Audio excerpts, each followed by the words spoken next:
Cool and showery is the theme for the upcoming bank holiday weekend. Thanks for clicking on to the Thursday edition of Vogan's European Outlook.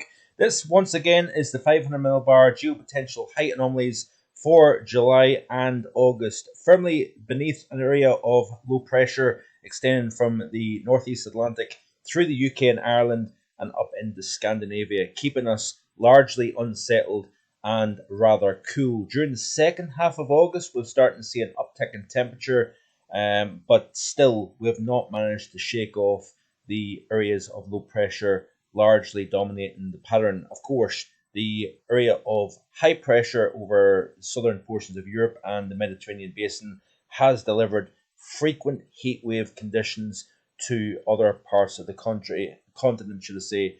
And also, we did, of course, see it looks like a provisional new August record for France, a temperature in excess of 44 Celsius. We'll look at that in just a second here. It was also a very, very unsettled overnight period across the north as well as the far south of the UK. Area of low pressure in the north, keeping things rather showery during the overnight period last night.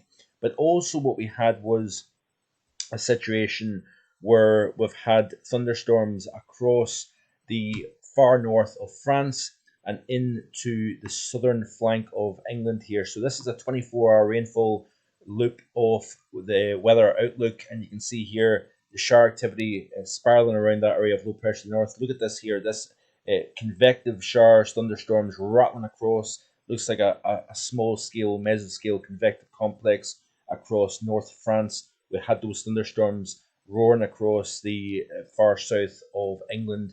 We had some shower activity through Liverpool, Manchester, and Leeds over the last 24 hours or so.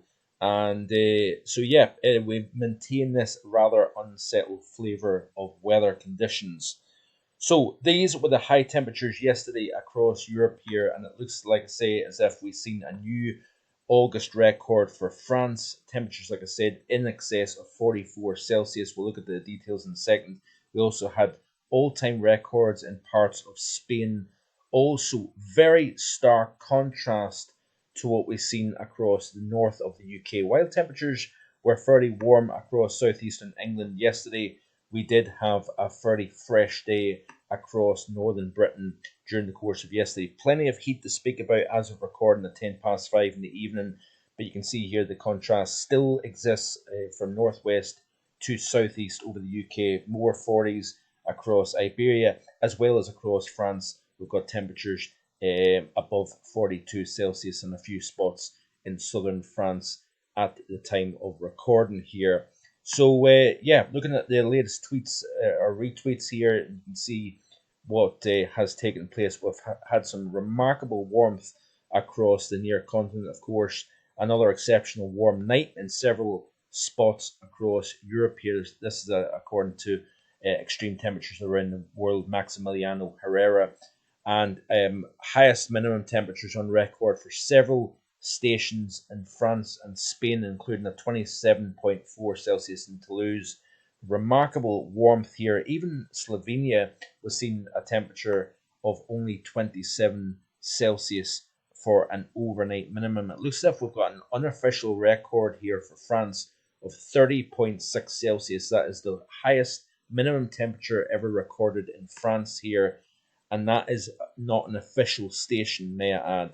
So quite interesting stuff actually with regards to incredible warmth. It looks as if Bolivia, by the way, seen 45 Celsius, which is the warmest winter temperature on record, not only for South America, but potentially for the entire Southern Hemisphere. We'll look at that in a little bit more detail in this upcoming Sunday's Global Weather and Climate Report. If you haven't already done so, be sure to hit the subscribe button. Lots of content here. We will, I promise you, be looking at winter. I'm seeing a few comments coming through with regards to what's my ideas with regards to winter season. I will be looking at autumn and indeed winter and indeed other aspects here in the channel in the not so distant future. So stay tuned for that. And like I've said already, if you haven't already done so, be sure to hit that subscribe button if you're interested in meteorology and explanation as to why the weather does what it does. So back to the heat wave across Europe here. A very hot temperature here for the late portion of August. Highs as warm as 38.2 Celsius in Switzerland yesterday. So remarkable stuff across parts of Europe. 44 degrees Celsius recorded in Bilbao, which is an all-time record, I believe. We've also seen record-breaking temperatures in parts of Italy as well. So the temperatures are right back up to where they were not that long ago. And like I said, an historic day in France, according to Thierry Goose and Maximiliano. A new August national record was set in Saran, or I believe there was another location that had 42 Celsius as well. But it's to be confirmed by the Meteo France, of course. But nonetheless, very, very impressive heat across the continent as well. And the UK has just literally been kept at bay. Like it or loathe it, the UK has largely escaped the heat throughout the course of this summer. And we're seeing that right now. Hot conditions across the near continent, relatively hot conditions across the far southeast of the UK. Further north, as expected in the summer forecast, and I will be scoring the summer forecast in the coming days, by the way, and it looks as if it's right up there with the best and most accurate summer forecast that I've ever produced for the entire June, July, and August period. Most of the time, the later you go into the summer season, the more it's let me down. I've had cool and settled August before, and it's turned out to be very warm and dry. Yes, it has seen a warmer second half to August, but on the whole, that unsettled theme has never really been able to. We've never really been able to shake that unsettled theme across the UK and Ireland.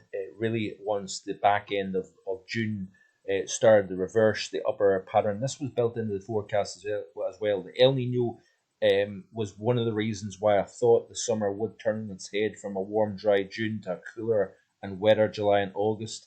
Also, the very warm sea surface temperatures start off, of course, delivering abnormally strong high pressure late May through June, delivering all the warm and dry conditions, of course. But those warm waters then, with a change in the feedback process between the ocean to the atmosphere, that high reversed to an area of low pressure. Once that locked into place, those areas of low pressure were unusually deep parts during July and August. I believe that warm waters was a contributing factor to the unusual depth of low pressure during July and August.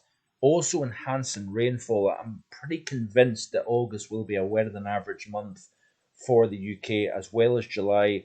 The overall summer near to above average rainfall, I think. And as expected, it will be a warmer than average summer overall. Of course, June being the major contributing factor to the warmer than average June through August period. We had, of course, a slightly below average July, but those warm sea surface temperatures have made it quite difficult to get real cold. Yes, it's felt chilly at times during the course of this summer, but warm waters releasing more moisture into the atmosphere. Nighttime temperatures have been warmer than average for the majority of the summer, and therefore that's been leading to a bit of an increase in terms of the overall average temperature for the entire summer period. So it's going to be very interesting when all is said and done with regards to the numbers, how warm exactly this summer will play out. And I think for some people, it'll surprise you how warm this summer's actually been, despite the fact that it's been a disappointing summer overall. The warm sea surface temperatures is definitely playing a role. The El Nino is playing a role. I do believe that it's helped enhance the unsettled flavour through the middle and second half of the summer season. Of course, you also tie things back to the winter season. That volcanic eruption underwater over the South Pacific, releasing the tremendous amounts of water vapor into the atmosphere. Tremendous amounts of blocking across the northern hemisphere through the summer season. Very complex stuff, folks. But this is a channel that I try to. I don't claim to be an expert, but I try to look at all the different factors in play, and I'm always asking the question: why is that happening? Why are we seeing what we're seeing? Why are we seeing the extreme warmth across Europe? Why are we seeing very unsettled conditions across the UK? other factors around the world as well. That is something that I find is like a kind of lifelong mission to try and understand more about meteorology, and I'll never understand it. I've not got the brain capacity to do that, but it's fascinating stuff, and I try to show you as much as I possibly can here on markvoganweather.com. But low pressure is going to dominate for a ninth, yes, ninth weekend in a row here in the UK and Ireland here. So I've got this nagging, showery, cool theme to the upcoming weekend here. So this is off the GFS, this is off weathercharts.com. That area of low pressure kind of just bounces around, stuck in place between high pressure over the continent, high pressure over the North Atlantic. It's got nowhere to go, so it kind of just pivots around, floats around, and keeps the shower, the cool, showery theme going with that area of low pressure to the east, high pressure to the west. You've got those winds coming in from a generally northerly direction. And you can see here that we've got plenty of showers with that kind of fresh, cool, northerly airflow, keeping temperatures at bay, mid-teens to the north, only around 20 to 22 Celsius if we've got sunshine in the south and southeast of the UK. And that kind of plays through the weekend. Of course, it's a bank holiday weekend for most, except for Scotland. You can see here that we've got that showery theme just ongoing. Looks as if we kind of calm things down during the second half of the weekend, but then we've got another approaching frontal system. By the way, this is the remnants of once Hurricane Emily, riding around the western flank of that Azores high pressure. How much influence does this have once it starts to engage with the westerlies, of course? That remains still slightly open to question. Some of the models have different things. Met Office model has a different outlook to the GFS and the ECMWF. And we need to keep an eye on this situation because we've got an area of low pressure coming in from a northwest direction. We've got the remnants of Emily coming in from a southwesterly direction. Some of the models were kind of indicating where does the main energy feed to? Does it, stay around the remnants of Emily, of course, containing a lot of warm tropical moisture, or does that merge with another area of low pressure? What becomes the dominant player? That is, of course, the golden question. Notice here that as we push towards and through the bank holiday Monday itself, we're starting to congregate that energy within that area of low pressure for way out to the northwest of the UK and Ireland. But we've got this bump in the isobars indicating higher pressure over the UK, so we get a bit of a break from the nagging cool northerly flow, and also the shower activity. We kind of relax the pattern, but then we see more disturbed weather coming in from a west to northwesterly direction.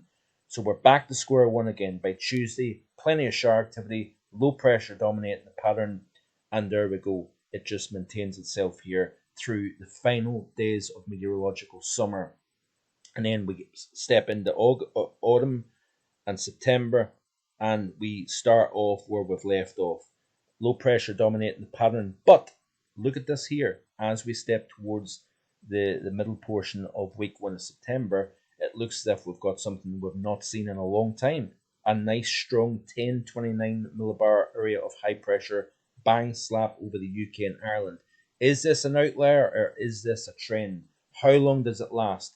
All questions that remain to be seen. But you notice here that it plays through the course of the next several days, high pressure dominating the pattern. Look at where it's going up towards Scandinavia here. And could we start to see a bit of an easterly flow, a disturbance coming across the North Sea and then moving into the UK and Ireland here? That is also a possibility. This is a complex pattern. The reason why the tropics are becoming more involved. So we need to take that into consideration here. Finally, before I run out of time, let's have a look at the CFSV2. This is a slightly outdated version because we are currently updating the model as of recording. This is week 1, low pressure. The core of that low centered to the east of the UK over the North Sea. So we've got that cool northerly flow coming in. Week 2, we still have low pressure dominating the pattern according to the CFSV2. This is the period 30th of August through the 6th of September. Then week 3, it looks as if higher pressure tries to move in, but still to the north. I wouldn't necessarily bet on that being a given that we'll have the return of drier and settled conditions. I'm not entirely convinced of that here. Cool week 1, cool week 2, and then it looks as if we warm things up precipitation wise. You can see here week 1 if I'm going to run out of time, unfortunately. See you again tomorrow.